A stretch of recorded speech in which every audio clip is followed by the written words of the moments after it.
ഇന്ന് വൈകിട്ട് ഡിന്നറിന് ഞാൻ എപ്പോഴും ഉണ്ടാക്കുന്ന ഒരു പനീർ കറിയാണ് ഉണ്ടാക്കുന്നത്. അതിനായിട്ട് ക്യാപ്സിക്കം, ഉള്ളി എന്നിവ ക്യൂബ്സ് ആയിട്ടൊന്ന് കട്ട് ചെയ്തെടുക്കാം. പിന്നെ അതിലേക്ക് ഒരു 500 ഗ്രാം പനീർ കൂടി ചേർത്ത് കൊടുക്കാം. ഇനി ഇതിലേക്ക് കുറച്ച് ഉപ്പും മഞ്ഞൾപ്പൊടിയും കുറച്ച് മുളക് പൊടിയും കുരുമുളക് പൊടിയൊക്കെ ചേർത്ത് ഒന്ന് മിക്സ് ചെയ്തൊന്ന് മാറ്റി വെക്കാം. ഇനി ഇതിനായിട്ട് കുറച്ച് ടൊമാറ്റോ മിക്സിയിൽ ഒന്ന് അടിച്ചെടുക്കുന്നുണ്ട്.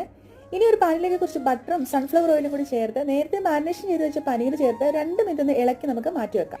ഇനി വേറൊരു പാനിലേക്ക് കുറച്ച് ഓയിലും കുറച്ച് ബട്ടറും കൂടി ചേർത്ത് അരിഞ്ഞെടുത്ത ഉള്ളി, ഇഞ്ചി, വെളുത്തുള്ളിയൊക്കെ ചേർത്ത് നന്നായിട്ട് ഇളക്കി കൊടുക്കാം. കുറച്ച് ഉപ്പും കൂടി ചേർക്കാനായിട്ട് മറക്കരുത്. ഉള്ളി മൂത്ത് വരുമ്പോൾ ടൊമാറ്റോ പേസ്റ്റും കൂടി ചേർത്ത് നന്നായിട്ട് ഇളക്കാം. പിന്നെ കുറച്ച് തന്തൂരി മസാല, മുളക് പൊടി, മല്ലിപ്പൊടി, മഞ്ഞൾപ്പൊടിയും കൂടി ചേർത്ത് ഇളക്കി പിന്നെ 1 ടേബിൾ സ്പൂൺ തൈരും കൂടി ചേർത്ത് നന്നായിട്ടൊന്ന് ഇളക്കി കൊടുക്കാം. പനീർ ഇപ്പം നന്നായിട്ട് കുക്കായതിന്റെ എണ്ണയൊക്കെ തെളിഞ്ഞു വന്നിട്ടുണ്ട്. ഈ ഒരു സമയത്തിലേക്ക് 1 ടീസ്പൂൺ ഗരം മസാലയും 1 ടേബിൾ സ്പൂൺ ഫ്രഷ് ക്രീമും പിന്നെ കുറച്ച് പഞ്ചസാരയും കുറച്ച് കസ്തൂരി മേത്തിയും കൂടെ ചേർത്ത് കൊടുത്ത് നന്നായിട്ട് മിക്സ് ചെയ്തെടുത്തിട്ടുണ്ട്. ഇപ്പൊ നമ്മുടെ പനീർ കറി റെഡി ആയിട്ടുണ്ട്. ഇതൊരു നോർത്ത് ഇന്ത്യൻ റെസിപ്പി ആയതുകൊണ്ട് തന്നെ ഇതിനോട് നല്ലൊരു കോമ്പിനേഷനാണ് നോർത്ത് ഇന്ത്യൻ പൊറോട്ട. കേരള പൊറോട്ട ഇതിന് നല്ലൊരു കോമ്പിനേഷനാണ്.